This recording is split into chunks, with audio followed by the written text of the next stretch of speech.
What is going on, everyone? My name is Andy. Welcome back to another FPL video. It's double upload day. We're going to go through some of my final thoughts ahead of the Gameweek 13 deadline, which is of course tomorrow. Some of your questions and topics that you put to me on Twitter. So if you enjoy this video, make sure to give it a like, hit that subscribe button if you're new around here. We're going to start off with a Darwin Nunez update. So we've had most of the press conferences today now. Klopp has spoken. I think he basically said they got no new injury concerns, but he did say about Nunez, and this is from Fantasy Football Scout, he is one of the cases where we need to have a look because he was not injured, so that's a good thing, but he felt something. I don't know if he feels that still today. So like I said when I was talking about him yesterday, I think it was, they did just take him off as a precaution, not that he was kind of absolutely injured and definitely going to miss the next game.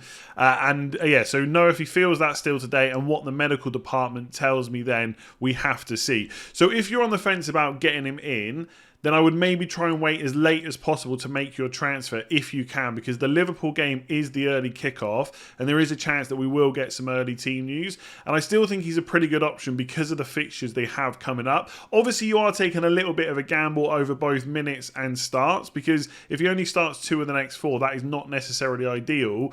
But 3 of those next 4 fixtures are all ones or all games where Liverpool could score plenty of goals. Like Nottingham Forest may have kept a clean sheet against Brighton, but they conceded quite a few chances, and you would assume or hope that Liverpool have got the players to finish those chances, whereas Brighton, we've seen this before, where they create the chances and they can't quite finish them off. Leeds continue to concede, and Southampton is a pretty decent fixture as well. If you've got another route you can take or a different plan, and you just want to be absolutely safe in terms of starts and minutes and injuries and stuff like that, you could definitely look elsewhere from Darwin Nunez. But if he's going to start that Forest game, I still really like him as an option. He's kind of hogging a lot of the chances when he plays. He shoots on sight. He's very greedy. He's almost the perfect FPL option. All he needs now is guaranteed minutes and penalties, but he's not getting that anytime soon. So this one's about cheap defenders. Who are the best cheap defenders until the World Cup, potentially to rotate? Is it even worth trying to predict clean sheets from weaker teams? So you should always be trying to predict what's more likely to happen. So even if you've got a weaker team defensively, you can still look at how good the attacking potential is from the team they're facing, and then work out whether there's a good chance of a clean sheet. Obviously, a team like Crystal Palace is never going to have as good of a clean sheet potential as someone like Man City, because the Man City defence is brilliant. But if Crystal Palace is playing like an Everton or a Wolves, where the attack maybe hasn't been that good so far this season, that's still a good chance of a clean sheet. Not a perfect one, of course, but it's still a good chance. So yes, you should be looking at that. I don't know why you wouldn't do that, right? We're never hitting and hoping. We're always trying to predict things as FPL managers. In terms of rotation, from what I could see, basically West Ham rotate with a lot of other teams, and it's mostly because West Ham's 3 of their next 4 fixtures are really decent. So if we take a quick look at who they've got, it's Bournemouth at home this week. Basically, if you get someone like Zuma, who should be pretty much nailed on for West Ham, you're going to play them more than the other player you're rotating with anyway, because 3 of the next 4 are pretty good and they're all at home. So Bournemouth at home, Palace at home, and Leicester at home. Now, don't get me wrong, as a Zaha owner, I'm hoping that he can cause issues against West Ham. You know, Leicester in game week 16, they've always got a way to score. Jamie Vardy, Daka, Maddison, etc. So I'm not saying they're easy fixtures, but West Ham have defended pretty well so far this season. So then it comes down to just which other defender you prefer to kind of rotate them with or to have on the bench as an option. So I've got Dalot, Anderson, White and Doherty. So you're going for mostly top 6 teams there. So you've got Man United, Arsenal and Spurs, or traditional top 6 teams, I should say. With Doherty, his minutes aren't completely secure. So it depends whether you want to take the risk for that attacking potential. It does look like he's first choice, but as I've said before, does that mean that he's going to play all the Premier League games, or could he play the tougher Champions League games? You know, will he start in game week 13 having just played 90 minutes, you know, against Man United he played in game week 11 as well? Possibly not. So game week 13 could be an issue, but if you're rotating, you're probably going to play Zuma against Bournemouth at home anyway. Ben White is a really decent option because Arsenal's defence has been great so far this year. In terms of attacking potential, really you probably want Gabriel instead. But if you're trying to save money and only spend like the 4.5 million, Ben White is a good option. Again, Crystal Palace rotate pretty nicely. You could go for Gay if you want to save some cash. If not, Anderson tends to have a little bit of better goal threat and possibly better bonus potential as well. I'm someone that owns Crystal Palace defender already, And again, in game week 14, when I think West Ham have a more difficult fixture, they're away to Man United. And you would expect them to probably concede in that game, even if it's not a huge amount. If you've got someone like Anderson, you've got Southampton at home. So that's not a bad fixture to have to play him in. Otherwise, the option is to go for a Man United defender who've got Chelsea away this week, which is definitely tough. But they've got some easier fixtures coming up. The one thing I would say about Man United, a lot of their fixtures are away from home. So again, if I just come back to the FPL page and we look up Dalot, who is probably the one I would go for at 4.6. In game week 14, it's West Ham at home. So again, you could play Zuma against Bournemouth and then Dalot against West Ham. And then look, they're both away games after that, 15 and 16. And we don't know how Villa are going to set up. Now they're going to look for a new manager. We'll have to wait and see who comes in. But on paper, they're at least easier teams, if not away from home. And I think Man United defensively are still improving. There was a separate kind of question about Man United, which I'm not going to be able to fit into this video, about whether we should be looking at their defensive options. And I think you probably can, but I still think there's probably better ones out there. You know, Doherty's a little bit more attacking. Ben White is playing for what has been so far this season a better defensive team. And Man United are continuing to make improvements. Casemiro is now starting games and looking excellent. And that improvement will continue to happen under Ten Hag. Whether or not we need to force them in before game week 16, I'm not so sure. But again, if you want to rotate a little bit with Zuma, Dalot could be an option as well. So it's kind of take your pick. Which team do you prefer? How attacking do you want to go? Do you want to take a kind of, you know, a little bit of risk on minutes and stuff like that? But ultimately, there are a lot of really good cheap defenders right now. And I think a lot of people will have these ones on their wild card. So we know Man City's fixtures are really good, so there's potential there to go for a second defender. For most people, that's going to be alongside João Cancelo. So do you think Akanji is nailed in the Man City defence? My team structure makes it hard to get Foden. I'm thinking a defensive double-up might be a good strategy for game weeks 13 to 16. So if you could guarantee that one of these players was going to play all 4 games, then I would completely agree. I do think a defensive double-up looks really good, because if we look at the Man City fixtures, they're all home games apart from Leicester away. And to be honest with you, I could see 2 to 3 clean sheets quite easily for Man City, given how good they are. So the idea of looking for a second Man City defender is definitely a good idea, but trying to find a nailed one is next to impossible. Like, João Cancelo could miss out a game at some point, but it doesn't look very likely. He's about as nailed as you're going to get. And right now they've got a lot of centre-backs fit, right? Diaz is obviously there. Laporte is back now as well. And the problem is, Akanji can play as a centre-back or as a right-back, but there's nothing to say that in one of the games coming up, they won't go Laporte, left centre-back,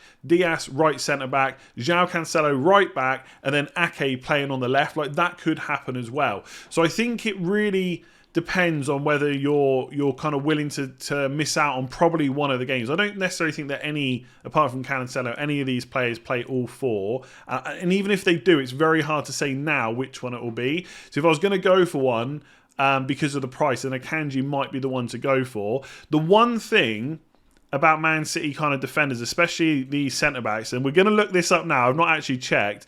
Yeah, so he's played every single game so far, so he might be the one to go for. But the point I was going to try and make is they very rarely come off the bench. Like Diaz has started most games, and the game he missed out against Man United, he didn't come on. I don't think he was injured. I could be wrong about that. And he's 5.9 million. So if you've got the cash to spend, you could go up to him instead. But ultimately, you're going to have that worry every single time the team sheet comes out. But if you've got a good defender on your bench, I don't think it's the worst strategy to get a second defender in. And if they don't start, at least you've got someone else. But it really, the only other thing to consider is, you really want to block off that third Man City spot. Because even if you can't get Foden now, what if someone in your midfield gets injured? You're stuck with a defender you're not even sure is going to play, and then you can't just go straight to Foden. So I know when I look at my team, for example, there's players that I can't get. But if injuries happen that I'm not sure about, that could quickly change. So the Man City defence is brilliant. I would love to have a second nailed option in there if Foden is not someone you can get into your team, but it's difficult. If I was going to go for someone, I'd probably just save the cash, get a Kanji, and just hope that he doesn't come on if he's benched and you've got decent cover on your own bench. So as always, I called this video Final Thoughts, but it could have just been Saka thoughts. There were so many questions about him. What's the latest update? He's been flagged. What does that mean? I brought him in before he got flagged. Was that a mistake? Saka versus Martinelli, Saka versus Jesus, Saka versus Foden as well. So we're going to try and answer all those questions questions and give you an update. So I saw a snippet, thanks to Neil on Fantasy Football Scout for pointing this out to me, on Football Daily, where Arteta's press conference, he was asked about Saka, Martinelli and Zinchenko. You can tell by the kind of tweet that Saka and Martinelli should be fine.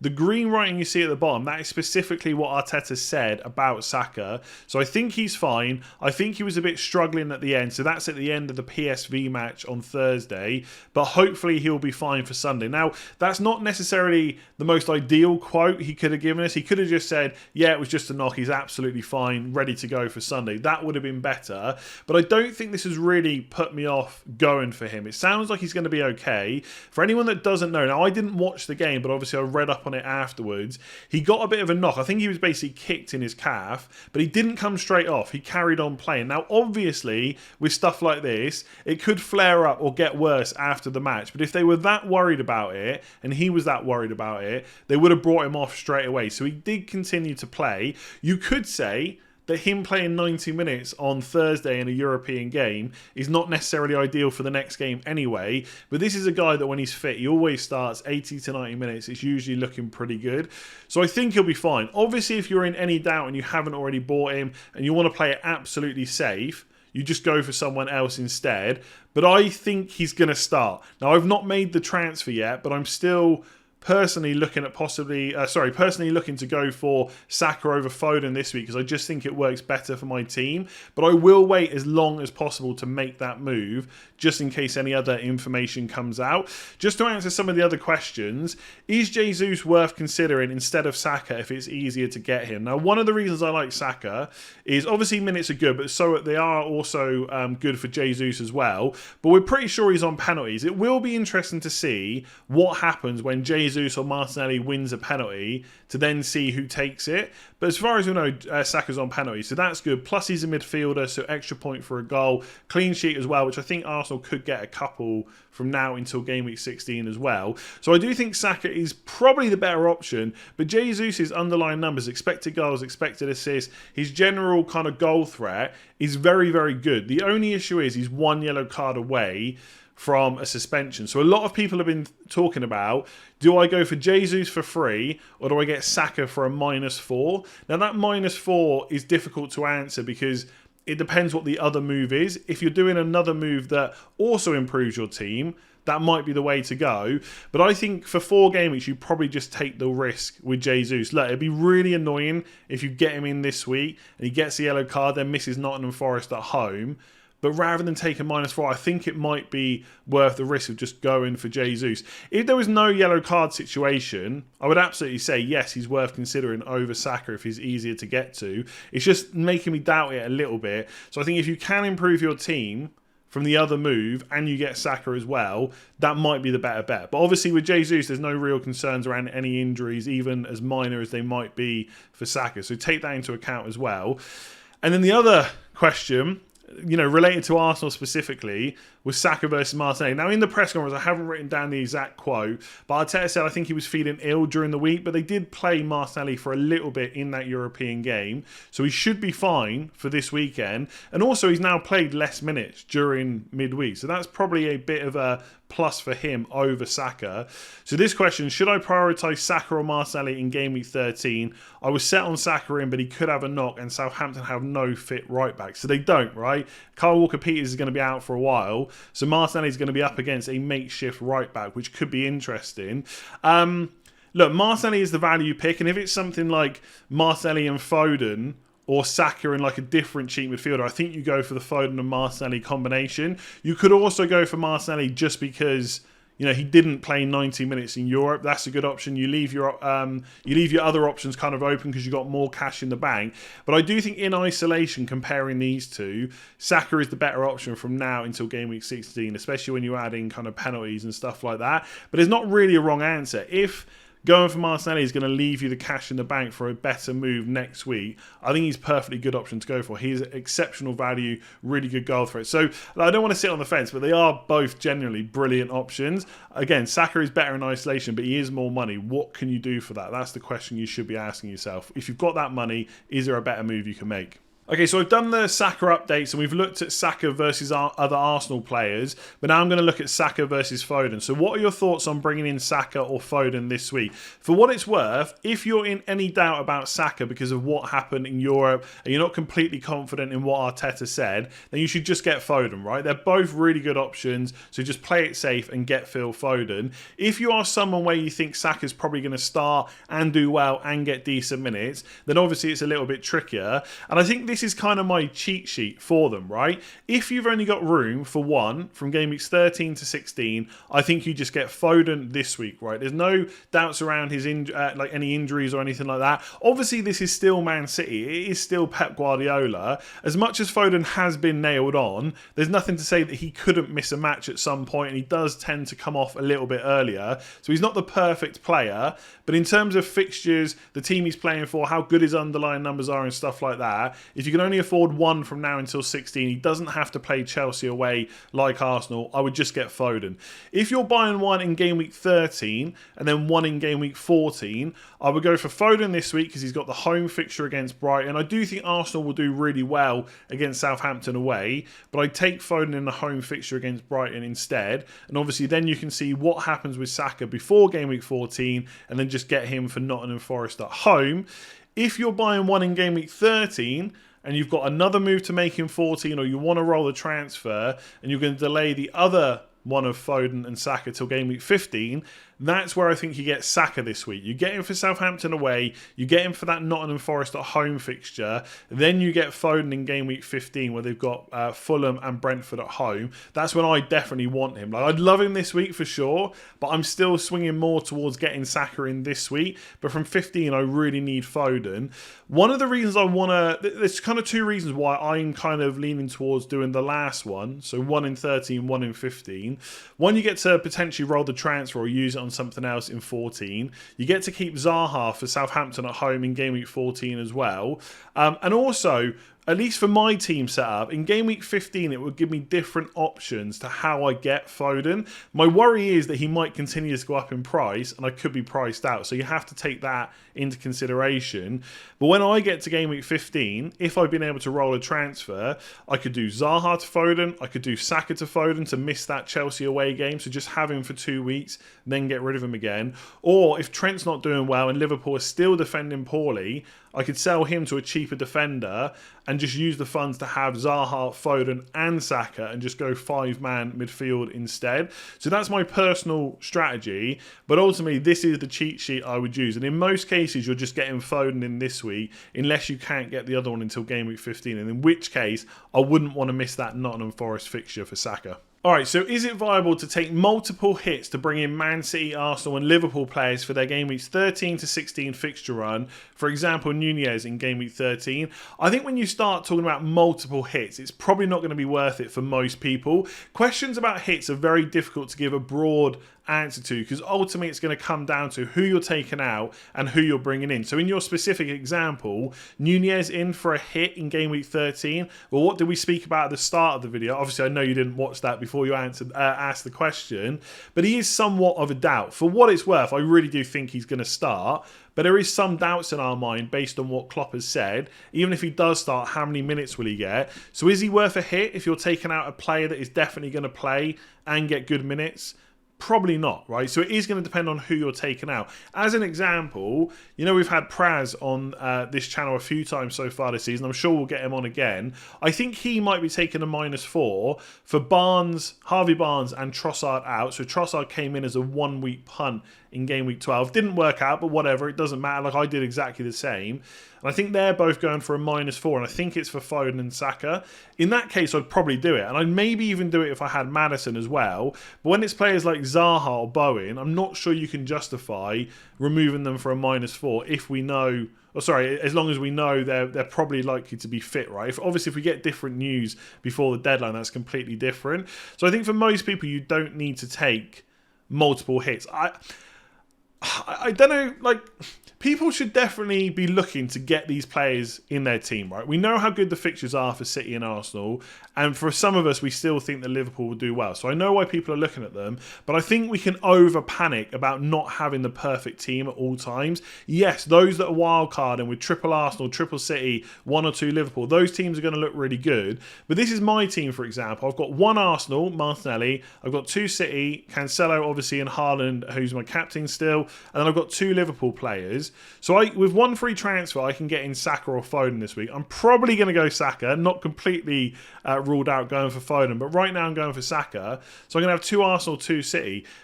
Do I need to panic about not having 3 of each team? No. Would I love to have Foden in my team? Yes, but I don't think it's worth a -4 to go Zaha to Foden. Maybe in the deadline stream tomorrow, I will panic and I will make that move.